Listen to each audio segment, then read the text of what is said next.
ไปพอดีเนาะพอดีทางง่ายๆเพิ่นกำลังมาแล้วพอดีเนาะในนั้นท่านมีเอื้อยเบาบีไปนั่มพอดีเนาะเบาบีโอ้ห้ามบ่อยเพิ่นไปแต่ก็ยังอยากไปนะก็ถือว่ามาแต่ก็โล่งใจแล้วพอดีเนาะเพราะว่าเป็นห่วงเพราะว่าบ่มีเสือซูซี่บ่มีหยังเลยไปแบบอันนั้นเลยนะไปแบบนี้แหละนี่ขี่เรือไปแบบอันนั้นเลยอันนี้ก็บรรยากาศยามมื้อแลงเด้อพ่อพี่น้องเด้อที่แคมป์บักเนี่ยเพิ่นกำลังพายเรือกำลังซ่อมเรือไปไว้นี่ก็สิมีบุญส่งเรือเพิ่นว่าก็ถือว่าประมาณนี้แหละพ่อพี่น้องตาโตเดี๋ยวบ่บีบ่อยากถ่ายหลายชายใหญ่ก็ดีจำบึ้ดมาแล้ว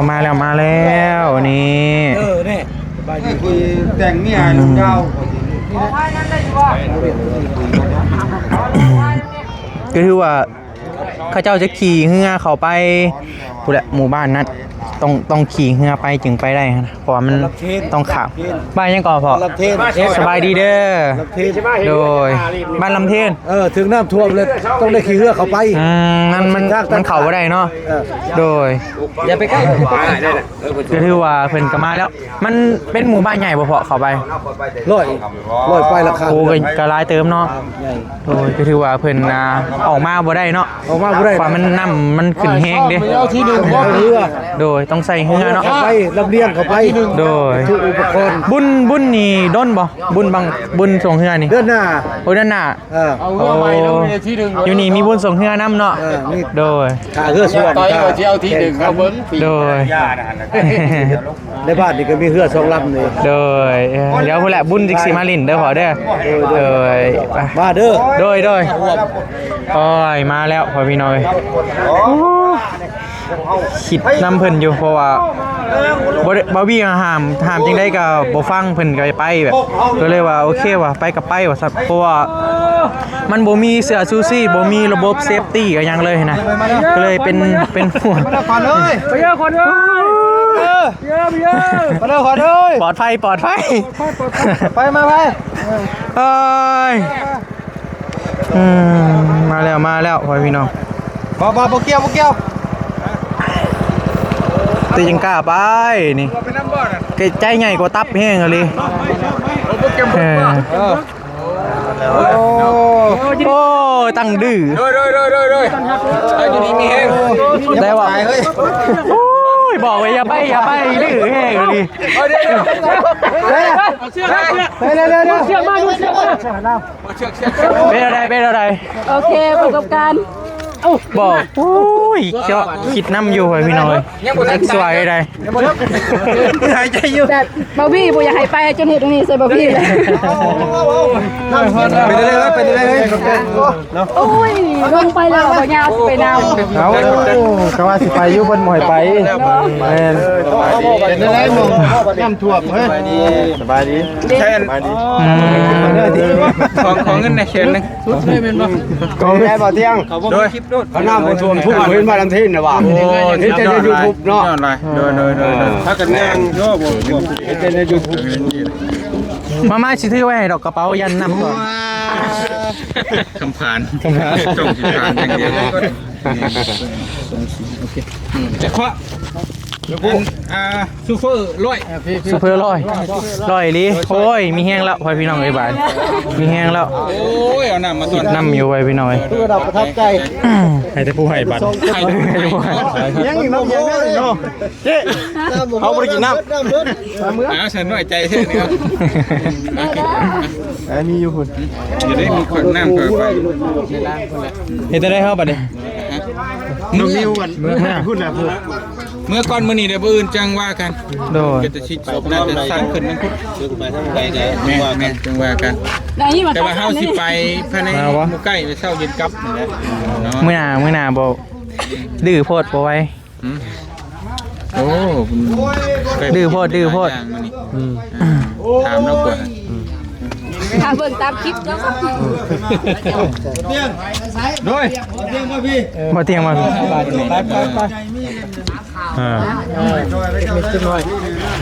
ปบ่ยาก คนดังไว้พี่น้องคนดังก็ถือว่ากลับมาเรียบร้อยแล้วไปพี่น้องบรรยากาศยามมื้อแลงก็ประมาณนี้แหละก็ถือว่าเป็น เป็นผู้แหละผู้หมู่บ้านน้ำท่วมขี่ไปโอ้ไกลมีแห้งแล้วบ้านนี้บาร์บี้ลงอกแล้วไปพี่น้องเป็นห่วงเงื่อยเพราะว่าย่านนั่นแหละ ใช่น่ะยักษ์เด้อบ้านเจ้าประเทศดินไทยหน้าเราเจ้าประเทศใช่ดินไทยหน้าบ้านเขาใช้บ่เตียงบ้านบ้านเขาเลยเป็นหน้าหม้อมาได้อันตรายได้ไหมเราบ่น่ามาเคลียร์เมียถามใช่บ่ได้เว้าดอกคอยแล้วเว้าเองเฮ้ยตกใจหมด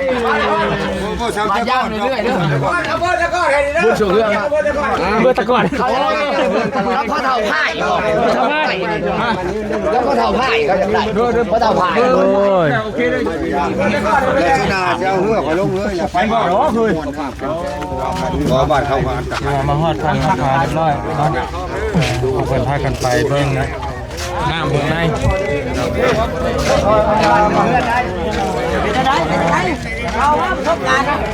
มอกเป็นแถวเขียนเป็นแถวบ่ได้ไปน้ำมาได้ดึงเอื้อยน้ำหมดทันเรือว่าก็ยาวขึ้นนี่บัดบ่เอา ประสบการณ์มีอย่างมันจะสำนานทางเบิด ครบ30บอลที่ มันบ่มีหยังเลยเด้บ่มีเสื้อชูชีพบ่มีหยังเลยนะ น้องๆก็เป็นห่วง อันตรายขอคัน ให้ผมให้เด้ เป็นเอานี่เธอหนาบ่ให้มาแล้วอยากไปใส่ก็บ่ให้ไปแล้วบัด เรา นี้ จะปลูกรักมาลายเนาะเป็นอะไรเจ๊นะอ๋อเจ๊เป็นอะไรเจ๊เอาไปกี่แก้ส่งทันเลยบ่น่ะไปเฮ็ดได้น่ะบ่ดูเท่เฮ้ยน่ะเป็นอะไรไปน่ะเป็นอะไร เมื่อยพี่น้องเอ้ยเนาะลุยน้ำแล้วกระทง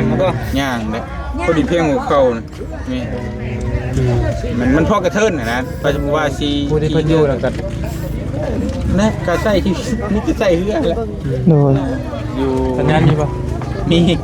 โอ้มีสัญญาณอยู่ นี่เปิดเพลงได้เบิ่งโทรทัศน์ได้ ไปนั่งอยู่เพื่อนไปลงมาตารางมาได้ร้อย ใช้ชีวิตอยู่เฮือน เอกใช่ว่าคือปุ๊กเพื่อนอยู่กลางน้ำเนาะ โดน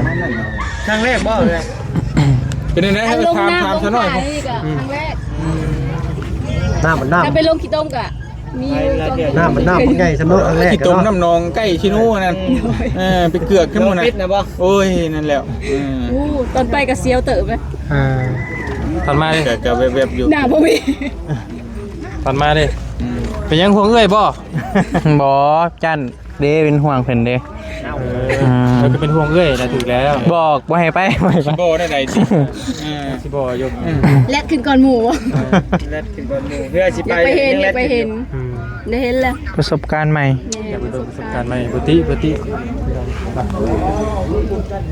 ยันบ่มีผู้จ่ายเงินให้บ่ แม่น ตอนนี้ไปจ้องรถอีม่อมเขาไว้อยู่ตอนนี้ นั่นแหละบ่ได้ห่วงยังได้ฮู้อยู่เพราะตู้เชฟอยู่พี่เด้ มาฮอดกันยังว่ามานี่เงินน่ะสิไว้ก่อน รหัสตู้เซฟกับนอนเผาตู้เซฟเด้บ่ฮู้เด้ยังขาเอาอ โอ้ ยู่นะ ไปบอกกระเบิดแล้วเหลี่ยมมากไปฉันเนาะพี่เนาะกลับโดนจังได๋ก็ใช่เฮาเป็นได้เฮ้ยนั่นสิจะเฮ็ดตัวโชว์ติเช่แท้มากติงอกยังอ่ะ เปลี่ยนให้อะไรนี่ได้น่ะ เอาเปลี่ยนอยู่นึงบ้านเมืองหมู่เตรียมพร้อมมานี่งอก กินตัวนี้เอาจะได้มีกินจะได้มัน ไปมีแต่บ่เตียงกับทีมงานเด้อมันก็บ่เห็นเน็ตชับลาบอยู่จี้กล้องไปทางนั้นนี่ทีมงานว่าสิมาพี่ก่อนหน้าข้าวนึงแม่มาเงียบๆพี่น้องมีแต่ลำลาก่อนพี่น้องให้เมื่อลาเด้อพี่น้องมาเนาะเงาหนึ่งเงาเด้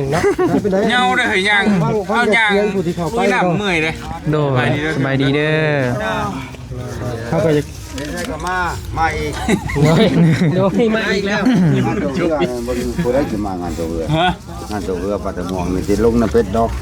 มื้อใดบุญจังเฮือ บุญห่อเขานะห่อเขา กะจังว่าการมันทันได้เหาะดิ เอานะยังบ่ฮอดดอกแต่ว่ามาเบิ่งเลยคือบ่เผื่อได้ เจ้าบ่มาแล้วว่าการเวลา อย่าเฮาบอกว่าบ่ มาลูกสาวก็ ทางเจ้ามาถ่ายทำเอาแน่ ขอพันรับคือป้า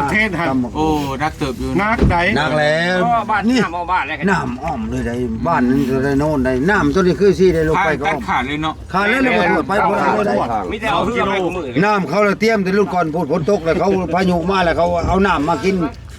บ่ได้จ่ายเลยแต่ละครอบครัวก็แจ่มาไว้เลยไม่ออก เด้อบ่เตียงทุกคนสิครับ โอ้